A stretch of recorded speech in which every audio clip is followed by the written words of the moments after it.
blaming white cops for the killing of black kids. Instead, teach your black children to be obedient towards authority. And I don't care if most of y'all are black. You need to teach your children to obey authority.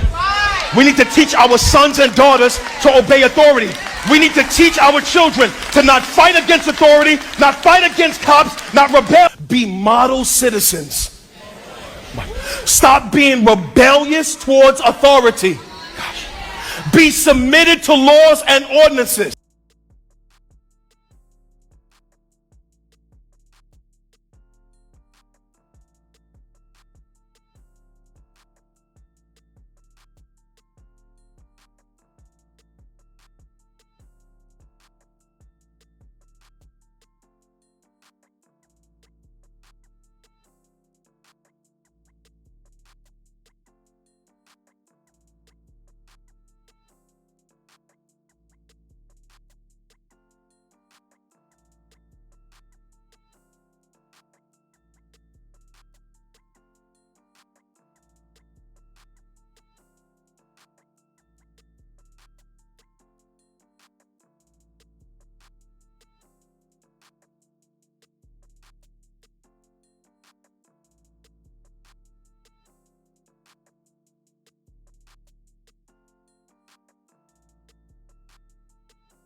So it looks as if the race hustlers, the black mafia, the church plant pastors, the culture got to Pastor Philip Anthony Mitchell.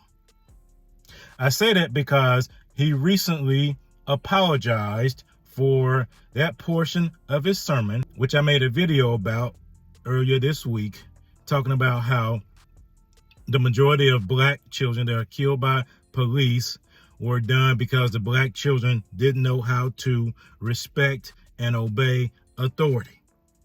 That statement stirred up a hornet's nest to where he was called a MAGA pastor, and that was labeled as cartoon preaching, if you know what I mean. And it's sad that Pastor Mitchell had to bend the knee to the culture. Because until we have men of God stand up in the pulpit, preach the truth with boldness, the word says the righteous are as bold as a lion. Until we have men of God stand up in the pulpit with boldness that look like me, that tell black people what is the truth, that tells the community, like I do on my channel, that tells the community that we have these ills in the community.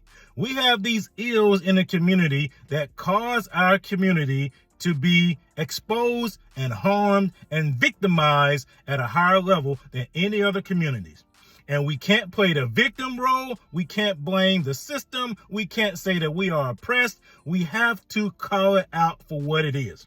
Because of this culture, this black culture that has been foisted upon black people by Marxism, communists, and socialists, because of this culture that has been foisted upon black people that has disrupted the biblical order in the home, that has disrupted God's order for family, that has kicked the man out the house, that has caused these homes to be women-led, women-driven, which is what the devil wants to do to pervert the biblical order, because he knows that destroys the power, the ability of God to flow in these communities, in these families. And so therefore, that leads to young men growing up without men in the home, growing up without a male influence, growing up without knowing how to operate and live in this world as a man, to show restraint, to constrain your emotions. Because they don't have that when they're growing up, they're effeminate, they're weak, they are full of anger, and they don't know how to handle conflict.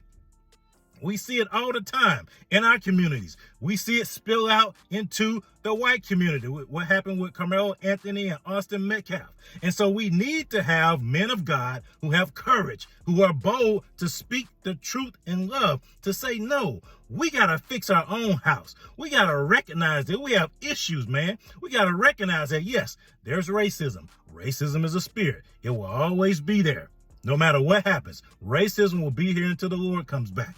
There are some racist cops. There's white supremacists. There are anti-black cops. Yes, they are. But the majority of the people that we interact with that are Caucasian, that are police officers, are just trying to go home. But the problem is we have a lot of young black men who can't respect authority because the main authority figure that a black person, a black man, a young man, any man sees first is a father. And because they don't have that father in the home, they don't respect male authority. And so when they encounter male authority, they act emotionally. They rebel. And the Bible says rebellion is as the sin of witchcraft. And so what happens is when these young black children encounter a police officer, it sometimes ends up tragic. And the police officer bears a responsibility, but also that young man bears a responsibility. It goes both ways. And so we need men of God to stand up and speak the truth in love. And yes, I know there are instances where people were complying and there was cops that were racist, that cops that were trigger happy. We understand that, but those situations are rare. I'm talking about those situations where a person is pulled over and instead of understanding who they are, understanding that a police officer has the power of the state to use force against you if you don't comply. Instead of respecting that badge, respecting the position that police officer has, instead of doing that, you lash out, you rebel, you act a fool, you disobey orders. Yes, you do. You disobey orders. Even if the man tells you to put your hands on the steering wheel, you get an attitude, you cop an attitude, you talk back to them. But that's because young black men, by and large, have not been taught how to respect authority. And that's what Romans 13 talks about. You should respect authority up until the point that authority causes you to violate your conscience as a Christian. But being obedient to a police officer does not violate your conscience as a Christian and as a human being. So we need black pastors. We need black people to stand up and speak the truth in love. And so it's disappointing to see Pastor Mitchell backtrack and bend the knee to the culture. It's sad.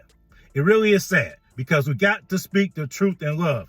Otherwise, we'll have this victimization continue to occur in our community because we're not victims. We are empowered for greatness.